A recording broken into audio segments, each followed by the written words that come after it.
gracia de Dios, en el cual estamos estudiando la carta de Pablo a los Gálatas, versículo a versículo, hermanos. Y estamos viendo cuáles fueron los temas que Pablo trató en esta carta y cuáles son las implicaciones prácticas que tiene esta carta, tanto para nuestras vidas como iglesia en general, para todos y cada uno de nosotros también tiene una aplicación. Hermanos, ser confrontados o llegar a confrontar a alguien es algo que es bastante incómodo, ¿cierto? La mayoría de personas no les gusta la idea de confrontar a otra persona por algún problema o alguna situación. Nuestra tendencia natural es a evitar estas confrontaciones, pero lastimosamente hay momentos en que mostrar tolerancia hacia ciertas cosas es algo totalmente incorrecto. No siempre la tolerancia es la mejor opción, y sobre todo cuando se trata del Evangelio. El Evangelio es el mensaje de las buenas nuevas que Dios nos ha dado mediante su Hijo amado, nuestro Señor Jesucristo, para que las personas, al comprenderlo y abrazarlo por medio de la gracia, mediante la fe, puedan ser salvas. Pero si nosotros o cualquier otra persona altera o pervierte este mensaje, puede llevar a consecuencias muy desastrosas, tanto para nosotros como la persona que lo anuncia, como para las personas que lo lleguen a escuchar. Por esta razón no podemos ser tolerantes en estas cosas, porque lo que está en juego es lo que trasciende a la vida eterna, y también está en juego la veracidad y la integridad del Evangelio. Por eso, hermanos, le invito a que abra su Biblia hoy en la carta a los Gálatas, como leyó ya nuestro amado hermano Juan. Vamos a estar viendo los versículos del Gálatas capítulo 2, versículos 11 al 14. Dice así la palabra del Señor: pero cuando Pedro vino a Antioquía, le resistí cara a cara, porque era de condenar. Pues antes que vinieran algunos de parte de Jacobo, comía con los gentiles, pero después que vinieron se retraía y se apartaba, porque tenía miedo de los de la circuncisión. Y en su simulación participaban también los otros judíos, de tal manera que aún Bernabé fue también arrastrado por la hipocresía de ellos. Pero cuando vi que no andaban rectamente conforme a la verdad del Evangelio, dije a Pedro delante de todos: si tú, siendo judío, vives como los gentiles y no como judío, ¿por qué obligas a los gentiles a judaizar? Hermanos, vamos a orar para que el Señor nos ayude, para que podamos entender lo que Él nos quiere enseñar hoy por medio de su palabra. Padre Santo, gracias te damos una vez más por este privilegio que tenemos como tu iglesia, Señor, para vivir para tu gloria y honra, Señor. Padre Santo, te pedimos que seas tú, a través de tu Espíritu Santo y de tu palabra, ayudándonos, Señor, a comprender lo que tú nos quieres enseñar en este día. No solamente a comprenderlo, Señor, sino vivir a la luz de estas verdades que tú nos quieres enseñar, Señor. Que tu palabra, Señor, pueda cumplir con ese propósito de transformar nuestras vidas cada día para vivir para tu gloria y honra, Señor. Padre Santo, sabemos que no tenemos méritos en nosotros mismos, Señor, y que toda la gloria y la honra debe ser para ti. Padre Santo, por eso en nuestras debilidades, Señor, te pedimos que nos ayudes, Señor, a poder comprender, Señor, lo que tú nos quieres hablar. Nos disponemos, Señor, para que seas tú obrando en cada uno de nuestros corazones, conforme tu voluntad, Señor. Y que cada día podamos, Señor, dar testimonio de ti, Señor, y vivir siempre pensando en tu gloria y honra. En Cristo Jesús. Amén. Hermanos, en este pasaje que acabamos de leer de la Biblia hay una historia, hay una confrontación entre el apóstol Pablo y el apóstol Pedro. Y esto es lo que nosotros llamaríamos como un choque de trenes, ¿verdad? Un choque de titanes, hablándolo en el sentido teológico. Porque por un lado, hermanos, tenemos al apóstol más sobresaliente de los que caminaron con nuestro Señor Jesucristo, el apóstol Pedro. Pero por otro lado tenemos al apóstol Pablo, hermanos, el más intelectual y gran escritor del Nuevo Testamento. Y ellos llegaron a una situación y tuvieron un encontronazo, lo que nosotros diríamos. Y la pregunta lógica es, bueno, ¿cómo fue esto posible en estos siervos del Señor? Pero hermanos, hoy veremos qué fue lo que llevó a estos dos hombres del Señor a esta situación. Y lastimosamente hay veces que las circunstancias que comprometen la integridad y la veracidad del Evangelio merecen una confrontación con alguien que diga ser un líder cristiano. Porque como ya lo vimos, si nosotros cambiamos el mensaje del Evangelio o damos una falsa esperanza, estamos ¿qué? Anunciando un falso evangelio. Dice que aquel que tergiversa el Evangelio es que es un anatema, es un maldito de Dios. Hoy en día muchas personas, muchas denominaciones dicen ser cristianas en el mundo, pero contradicen el mensaje del Evangelio. Por esta razón debemos aprender lo que nos enseña en este pasaje, porque aunque dicen ser cristianos, vemos que sus vidas, vemos que sus creencias van en contra de lo que enseña la verdad bíblica. Algunos lo hacen por ignorancia, pero otros lo hacen por hipocresía. Hay algunos que entienden lo que dice la Biblia, pero no creen lo que dice la Biblia, no están de acuerdo. Entonces se comportan como cristianos, pero no creen lo que dice la Biblia. Sea bien ya por ignorancia o por hipocresía, no hay justificación para que una persona rechace el Evangelio. Y nosotros como cristianos podemos llegar a ser tentados, hermanos, a consentir o a permitir el error y así evitar confrontaciones. Podemos decir, ay, qué mal por esta persona, es un hipócrita, ay, qué mal por esta persona que rechaza el Evangelio, ¿cierto? Pero muchas veces decimos, bueno, en últimas es su forma de pensar y pues debemos respetar eso, ¿cierto? Pero le pregunto, ¿ustedes creen que este es el punto bíblico correcto? ¿Este es el punto de vista bíblico? ¿Qué debemos hacer en esos casos? ¿Nos quedamos callados? ¿No sea que ofendamos a estas personas? Ay, es que la persona que está equivocada es mi patrón, ¿qué hago? ¿Será que me quedo callado? No sea que tal que yo le digo algo, esta persona se llegue a ofender. ¿Qué tal que me despida del trabajo? O si estas personas son mis padres, ¿será que les digo algo? ¿Será que me echan de la casa? ¿O será que me desheredan? Y es que muchas veces, hermanos, queremos evitar el disgusto, queremos evitar el rechazo, queremos evitar la crítica de las personas que no aceptan el Evangelio. Y para evitar este disgusto, mejor ¿qué hacemos? Callamos, ¿verdad? No decimos nada. Pero como veremos en este pasaje, hermanos, esto no es lo que enseña la Biblia. Pablo se da cuenta de una actitud incorrecta en el apóstol Pedro, que está trayendo confusión a los creyentes. Y Pablo no tolera esto por un minuto, por un momento. ¿Y por qué? Porque esta actitud estaba violentando la integridad del Evangelio y debía ser corregida. Hermanos, mi propósito, lo que yo deseo en esta mañana es que usted salga de aquí hoy convencido, no por mis palabras, hermanos, sino por medio de la palabra de Dios,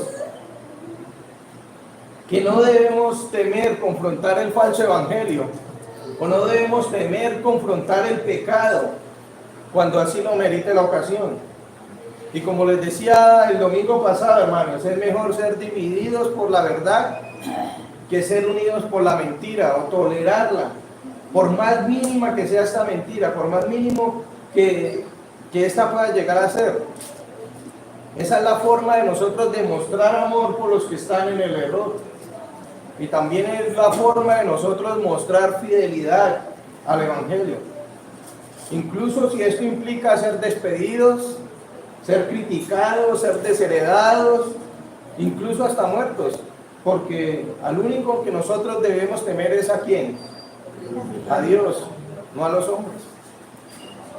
Entonces, hermano, en este pasaje vamos a ver 3 puntos. Vamos a ver la confrontación entre los apóstoles Pablo y Pedro en el versículo 11.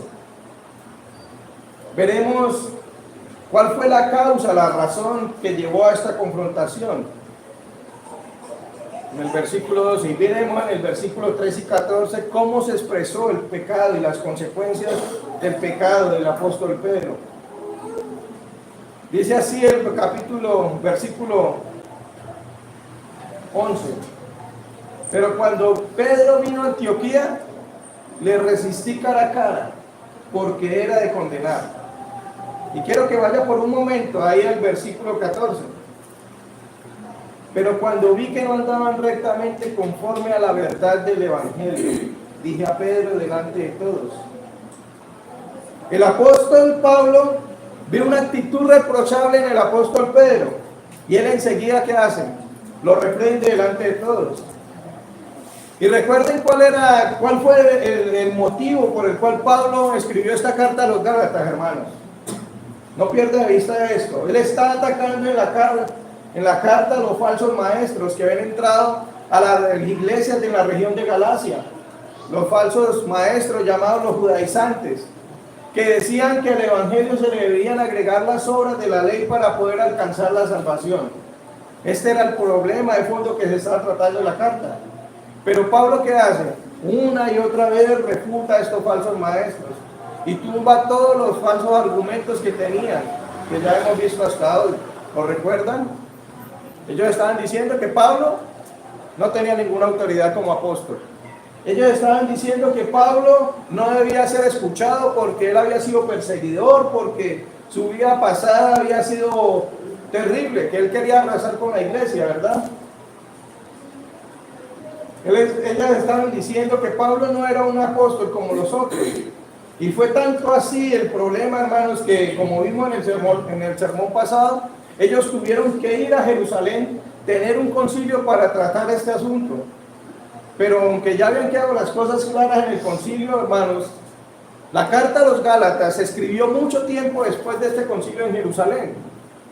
Pero vemos que aunque ya habían pasado muchos años, ya se había tratado este asunto. Vemos acá que los judaizantes insistiendo, empeñados en introducir sus herejías destructoras en la iglesia, a pesar de que ya habían sido desenmascarados. Y hermanos, es tanto así que hoy en día los vemos por ahí, ¿verdad? Tratando de introducir sus mentiras diabólicas, mirando a cuál persona incauta pueden arrastrar en su error. Y como los judaizantes habían dicho a los creyentes en la iglesia de Galacia que Pablo no era un apóstol verdadero, lo que se va a mencionar aquí en este pasaje tiene un significado bastante especial, porque va a demostrar que Pablo no solamente era igual a los demás apóstoles, sino que en esta ocasión particular había amonestado ¿a quién?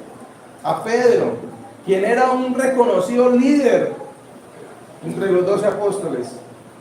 Entonces, tanto Pedro como Pablo habían experimentado la salvación por la gracia mediante la fe. Ambos fueron escogidos por el Señor Jesucristo para ser apóstoles. Recuerda que Pedro tuvo la intervención directa del Señor Jesucristo en su vida, y Pablo la tuvo cuando iba persiguiendo a la iglesia camino a Damasco. Ambos habían sido usados por el poder del Espíritu Santo en el establecimiento y en la instrucción de la nueva iglesia naciente. Si nosotros observamos el libro de los Hechos, podemos ver que Hechos capítulo 1 al capítulo 12 se está centrado ¿qué? En el ministerio del apóstol Pedro. Pero en el versículo 13 al 28 vemos que el libro de los Hechos ya relata cómo fue el ministerio del apóstol Pablo. Y aquí en este pasaje se menciona una ocasión en que estos dos hombres de Dios tuvieron un encuentro en Antioquía que pareció más que un choque frente a frente. Pedro cometió un error tan grave en su conducta que el apóstol Pablo se vio obligado a oponérsele, a resistirle cara a cara. Esto es directamente, abiertamente, como hombre a hombre. La conducta del apóstol Pedro fue que inexcusable, a lo cual señala Pablo cuando añade que porque era de condenar, o sea, su propia conducta lo condenaba. Pero Pedro no había hecho algo que era condenar en el sentido que corriera peligro de perder su salvación, no, sino en el sentido de ser culpable de pecado. ¿Y por qué? Porque él estaba apoyando un punto de vista que sabía muy bien que estaba equivocado. Sin duda alguna, el pecado era de condenar a la vista de los creyentes gentiles en Antioquía, porque ellos habían sido muy bien fundamentados en el evangelio de la gracia. Y cuando ven esta situación en Pedro, ellos quedaron ¿qué? Quedaron perplejos, quedaron heridos por el repentino alejamiento del apóstol hacia ellos. Y antes de la concesión de Pedro a favor de los judaizantes, antes de que causara daños graves en la iglesia, vean que el Señor Dios usó al apóstol Pablo para cortar de raíz el error. Y al hacerlo también suministró a Pablo quizás la prueba más convincente de su autoridad apostólica. Dios siempre tiene un propósito, incluso en medio de las peores circunstancias, hermanos. Y aquello que pudo terminar en una tragedia para el cristianismo, vemos que Dios lo usó para su gloria y para el fortalecimiento de la iglesia. Y esta fue la confrontación entre estos dos siervos del Señor.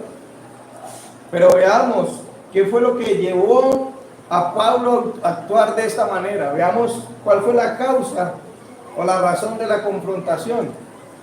El versículo 12 dice: pues antes que vinieran algunos de parte de Jacobo, hablando de Pedro, comía con los gentiles, pero después de que vinieron se retraía y se apartaba. Pedro ya había estado por algún tiempo allí en Antioquía, antes que vinieran algunos de parte de Jacobo. Y mientras estuvo en ese tiempo, ¿él qué hacía? Él departía con los hermanos gentiles, comía con ellos, era decir, él lo estaba haciendo de una forma que regular, de una forma habitual. Había comido lo que le sirvieran, acompañado por cualquier persona que estuviera al lado. Sin duda alguna, él había participado de muchos ágapes con creyentes y gentiles. Muy probable se había sumado a él para celebrar la cena del Señor. Pero lo hizo hasta que algunos vinieron de parte de Jacobo. Él había participado en la iglesia de un compañerismo ejemplar entre creyentes judíos y gentiles que se expresaban con libertad y cuidaban con esmero el amor cristiano y la libertad que tenían en Cristo. Pero llegaron ciertos judaizantes a la iglesia, hicieron creer que venían de parte de Jacobo. Recuerdan que Jacobo, el medio hermano del Señor, era un líder en la iglesia en Jerusalén. Era este mismo Jacobo que había resumido la decisión del concilio en contra de los judaizantes con estas palabras: yo juzgo que no se inquiete a los gentiles que se convierten a Dios.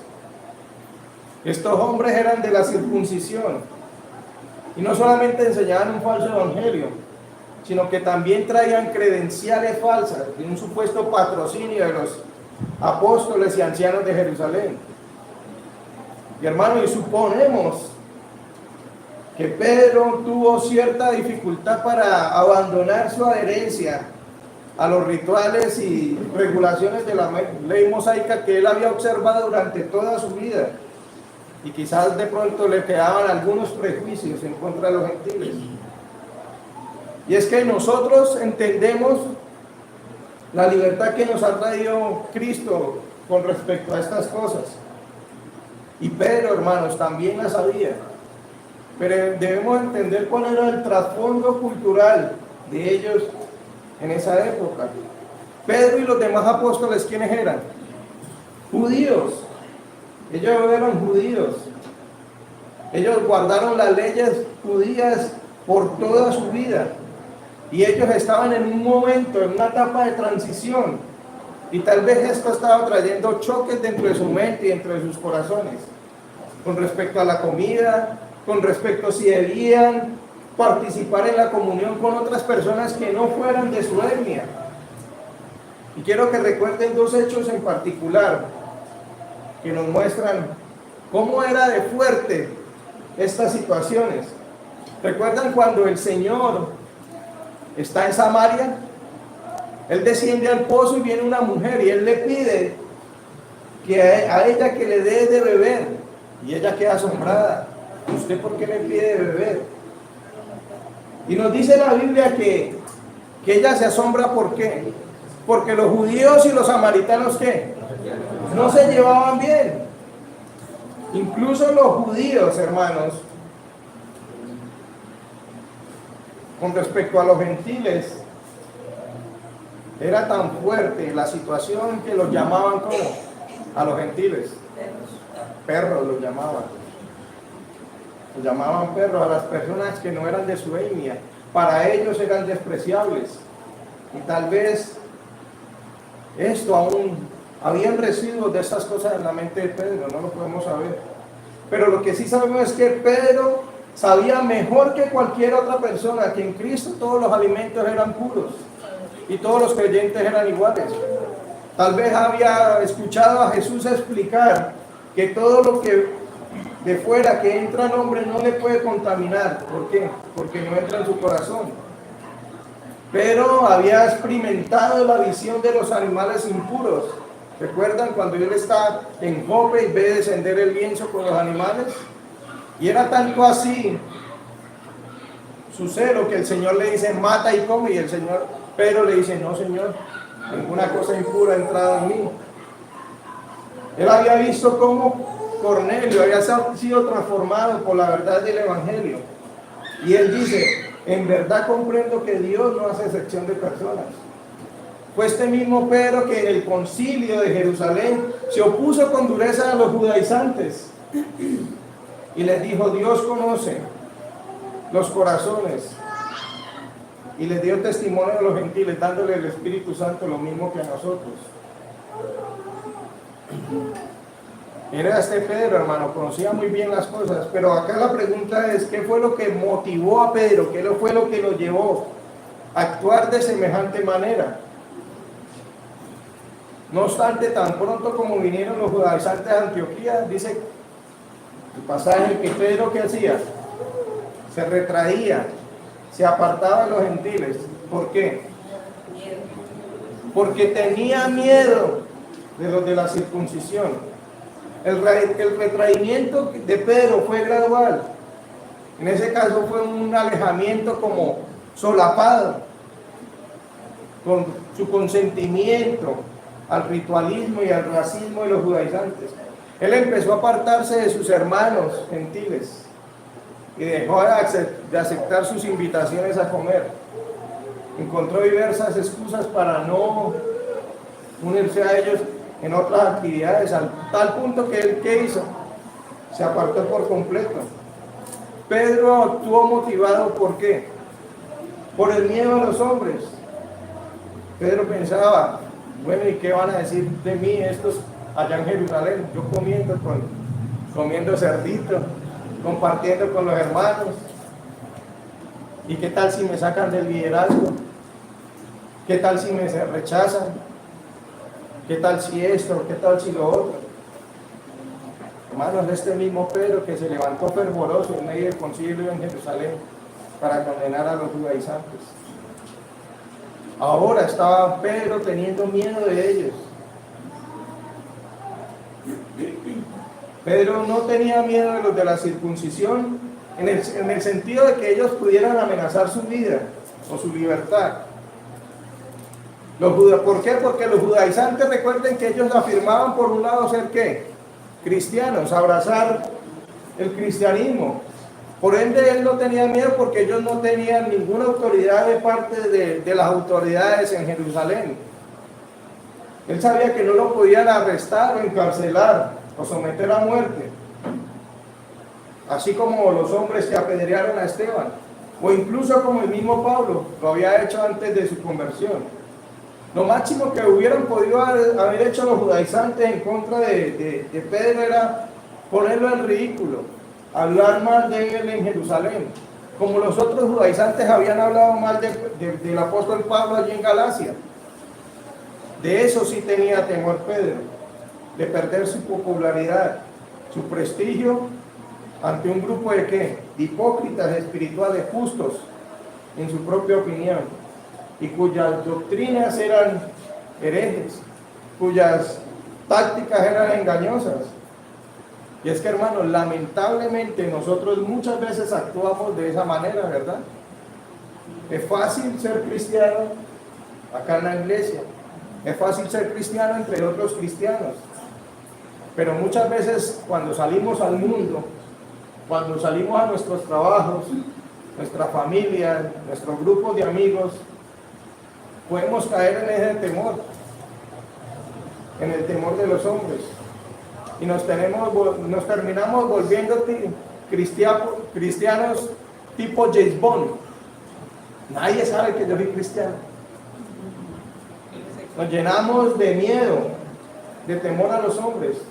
Tememos perder la aceptación de nuestros grupos sociales. Tememos ser criticados, tememos ser perseguidos. Y esto no debe ser así, hermano. Porque nosotros debemos ser cristianos cuando, siempre, sin importar si nos rechazan o no. Recordemos que Dios no nos ha dado un espíritu de cobardía, sino de poder y amor y dominio propio. Y esto nos lleva directamente al último punto. ¿Cómo se expresó este pecado en Pedro? ¿Y qué consecuencias trajo? Dice el versículo 13 y 14.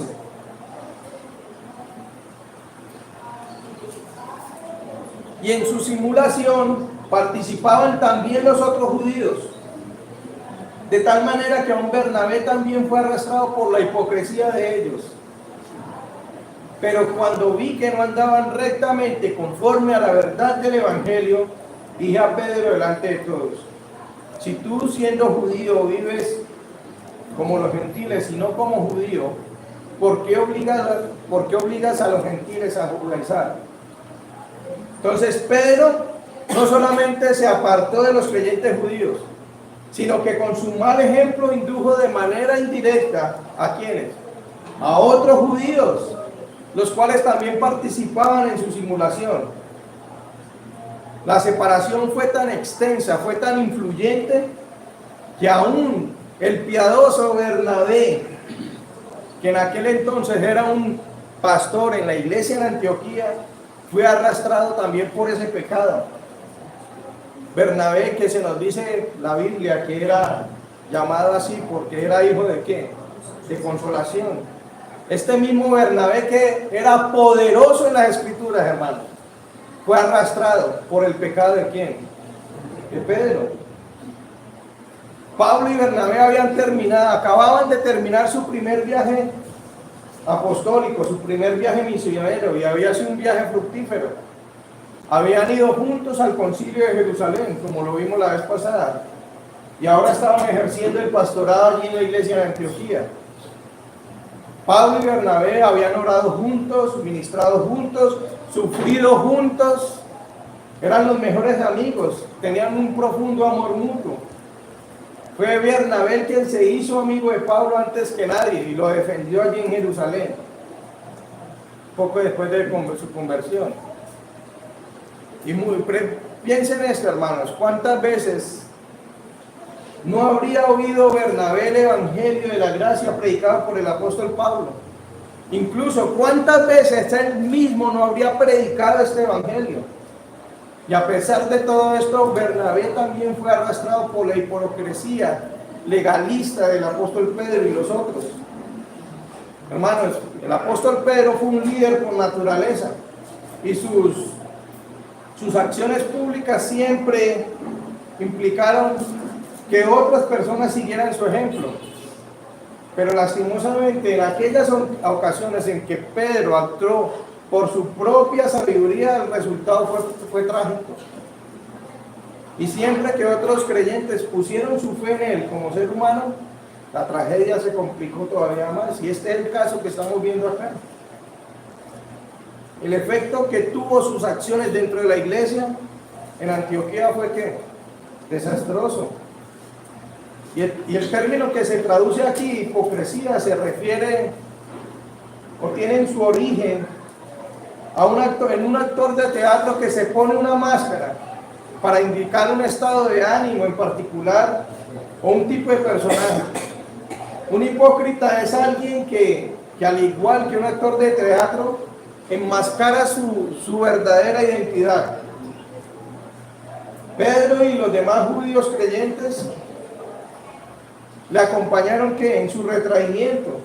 Ellos sabían que sus acciones eran erróneas, pero lo cierto es que ellos se dejaron intimidar por los judaizantes, aún en contra de la verdad que ya existía en sus mentes, en sus corazones. Ellos estaban convencidos que lo que estaban haciendo era mal, y ellos aún así procuraron agradar a aquellos hipócritas, y se hicieron hipócritas también con ellos.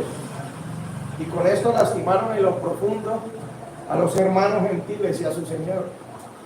Pero ¿cuál fue la reacción de Pablo ante esto, ante esta situación? Pero cuando vi que no andaban rectamente conforme a la verdad del Evangelio, dije a Pedro delante de todos: si tú, siendo judío, vives como los gentiles y no como un judío, ¿por qué obligas a los gentiles a judaizar?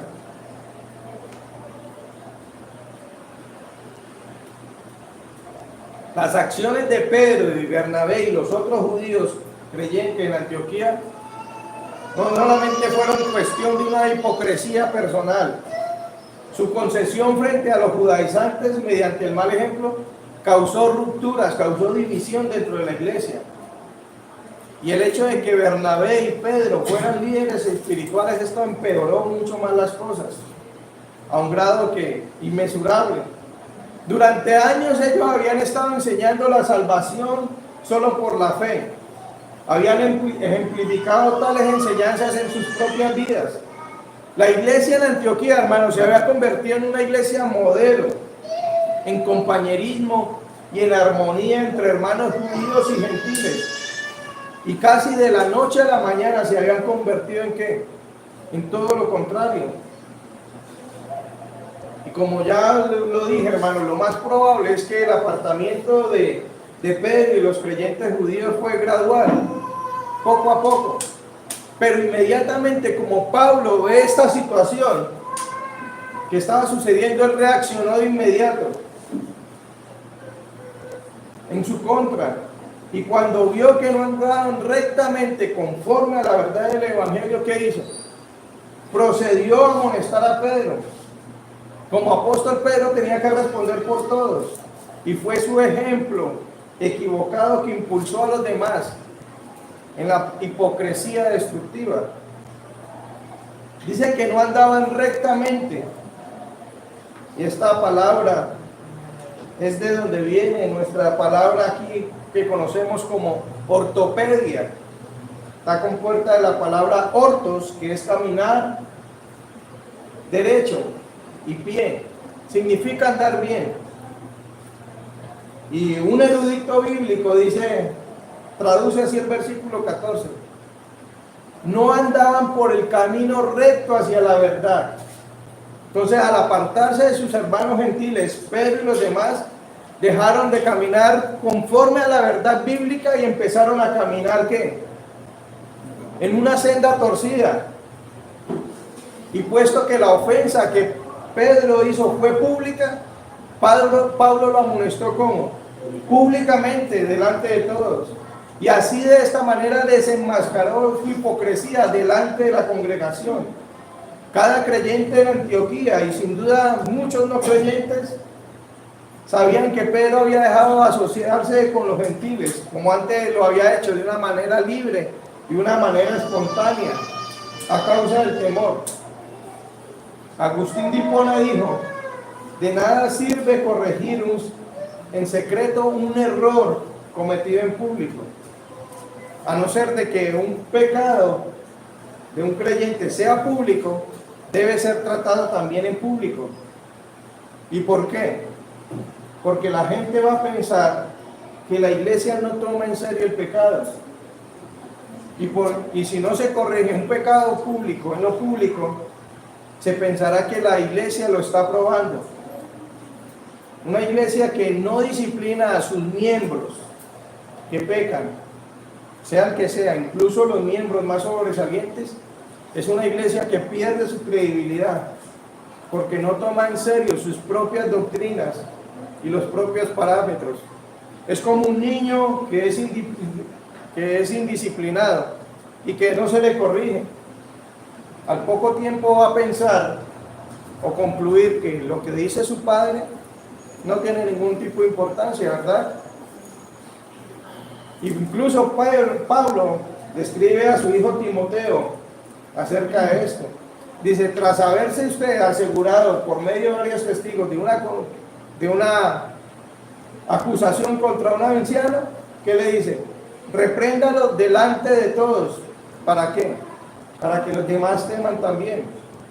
Entonces la amonestación que Pablo le hizo a Pedro nos demuestra que ningún líder cristiano, sin importar su posición, está por encima de la disciplina eclesiástica. El pecado público merece ¿qué? La reprensión pública. Y vea lo que sigue diciendo Pablo. Si tú, siendo judío, vives como los gentiles y no como judío, ¿por qué obligas a los gentiles a judaizar? A diferencia de la hipocresía de Pedro, la condena de Pablo fue que él no fue como solapado, sino que Pablo fue que directo, fue correcto. Y Pablo lo disciplina ¿qué? Con amor. Él señaló la ligereza en el comportamiento de Pedro en Antioquía y le recordó que al llegar ahí, ¿él qué hacía? Había mantenido un compañerismo con los demás hermanos. Él comía, participaba con ellos de una forma habitual. Les había visitado de una manera libre, espontánea. Pero ahora, a raíz de su situación, se ve un error y Pablo lo tiene que corregir. Pedro había vivido como un gentil, como cualquier otra, y no como un judío. Es decir, sin el separatismo que caracterizaba a todos los judíos con respecto a los demás. Y durante muchos siglos los judíos habían sido conocidos ¿por qué? Por sus leyes estrictas y su separación de los gentiles. Bajo el antiguo pacto de Dios, Dios había establecido ciertas leyes, ciertas normas sobre la dieta y sobre las restricciones al evitar mezclarse con otras personas, ¿verdad? Y Dios lo había hecho con un propósito, con el fin de que la nación de Israel fuera una nación santa.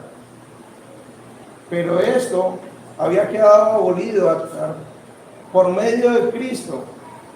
Por medio de Cristo,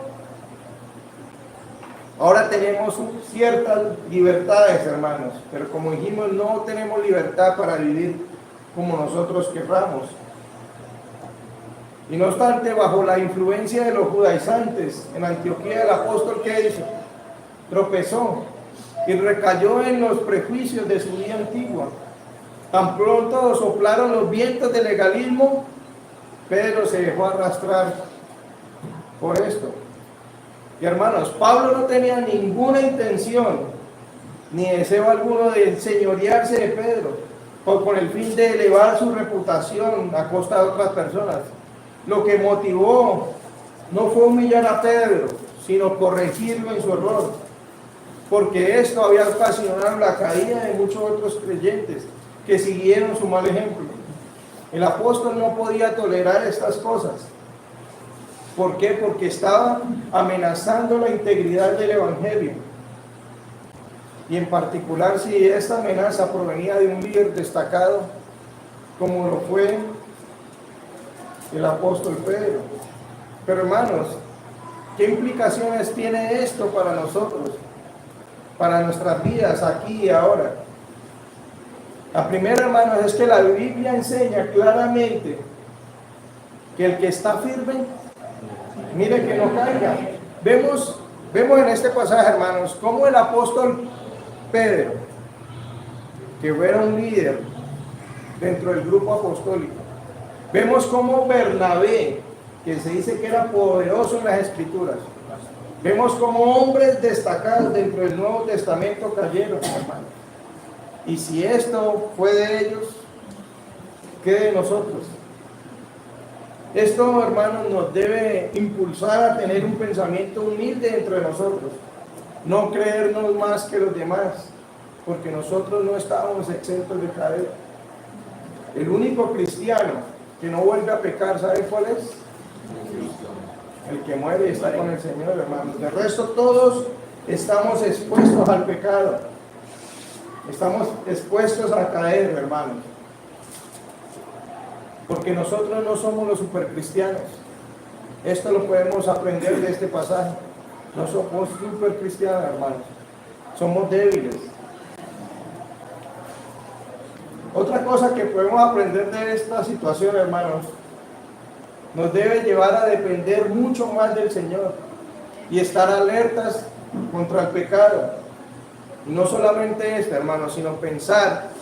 Muchas veces nosotros pensamos, es que con lo que yo estoy haciendo no le hago daño a nadie, ¿verdad? Pero eso es una mentira, hermanos. Porque nuestros pecados pueden llegar a impactar y afectar a otras personas. Estamos siendo constantemente observados como cristianos. El mundo, hermanos, tiene los ojos puestos en nosotros. Y hagamos lo bueno o hagamos lo malo, siempre tendrá un impacto, hermanos, positivo o negativo en las personas. Querramos o no querramos, estamos dando un testimonio constante. La pregunta es acá, bueno, ¿qué tipo de testimonio es el que yo estoy dando, verdad? Hermanos, otra cosa que podemos aplicar acá es que ser fieles a Dios implica una doctrina correcta, pero también implica que esta doctrina correcta esté acompañada de una ¿qué? De una conducta correcta. Doctrina correcta más conducta incorrecta es igual a ¿qué? A hipocresía, como lo acabamos de ver. Entonces quiero que evalúe su vida. Bueno, yo tengo la doctrina correcta, ¿verdad? Pero ahora mi conducta está conforme a esa doctrina. ¿O cómo estoy viviendo? ¿Estoy siendo una hipócrita espiritual? Otro punto que podemos aplicar de esto, hermanos, es que confrontar a los hermanos, corregirlos en amor, es, aun cuando estén desviados del camino, corregirles, recordando siempre que nuestro estándar no son nuestros pensamientos, sino lo que enseña la Biblia. Y como les dije la vez pasada, hermanos, lo que nos debe unir siempre es la verdad. Hermanos, si nosotros corregimos a nuestros hermanos, si nosotros confrontamos a los hermanos en base al amor, vamos a obtener fruto, hermanos. La Biblia dice, si cuando tú tienes algo con tu hermano, ve y habla con él, si él te escucha, ¿a qué? Has ganado a tu hermano. Y vea que el apóstol Pedro aceptó esto. Incluso en su carta más adelante, El apóstol Pedro habla del apóstol Pablo como el hermano que amado, como nuestro amado hermano Pablo ha escrito cosas que dice que son aún difíciles de entender. Hermano, cuando usted se moleste por alguna situación y su hermano lo corrija, si lo hace con amor este hermano, y usted realmente cae en cuenta del error, hermano, es un motivo para llegar a amar a las personas. Cuando nosotros amamos a una persona, lo corregimos, si no, lo dejamos que haga y deshaga. Entonces, hermanos, a la luz de este pasaje, quiero que pensemos en todas estas cosas, hermanos. ¿Cómo estoy viviendo mi vida en el Evangelio? ¿Soy como el actor de teatro que tiene una máscara? Soy cristiano en medio de los cristianos, pero ¿cómo me estoy comportando en mi trabajo? Como les dije, hermano, no seamos cristianos James Bond, que nadie sabe que era una espía infiltrada. Seamos lo que seamos siempre, hermanos, sin temer. Y que el Señor nos ayude, hermanos, para que nuestro evangelio esté en consonancia con nuestra vida. Vea que podemos llegar a afectar a otras personas con nuestros pecados. Oremos, hermanos. Padre bueno, Dios amado, gracias por tu palabra, Señor. Gracias porque este pasaje nos hace ver, Señor, que somos débiles, Señor, y que constantemente necesitamos de ti, Señor. Ayúdanos, Padre Santo, en esas situaciones, Señor, en las cuales, Señor, podemos llegar a sentir temor o rechazo, Señor. Ayúdanos a pensar que debemos vivir para tu gloria y honra, Señor, sin importar cualquiera que sea la circunstancia. Y que al único que debemos temer es a ti, Señor. Padre Santo, también danos un corazón humilde, Señor, un corazón sencillo, que pueda, Señor, cuando seamos corregidos, ver en nuestros hermanos el amor y la misericordia y gracia que provienen de ti, Señor. Oh Padre Santo, ayúdanos siempre a ser un testimonio fiel, Señor, de ti, de tu evangelio. Ayúdanos a ser transparentes, Señor, sin hipocresía, Señor. Y más, Señor, aún ser testigos fieles a ti en un mundo, Señor, convulsionado por el Satanás, por el sistema, Señor. Un mundo que va camino al precipicio, Señor. Ayúdanos a hacer esa luz, Señor, que alumbra en medio de las tinieblas. Te lo pedimos, Padre amado, en Cristo Jesús. Amén.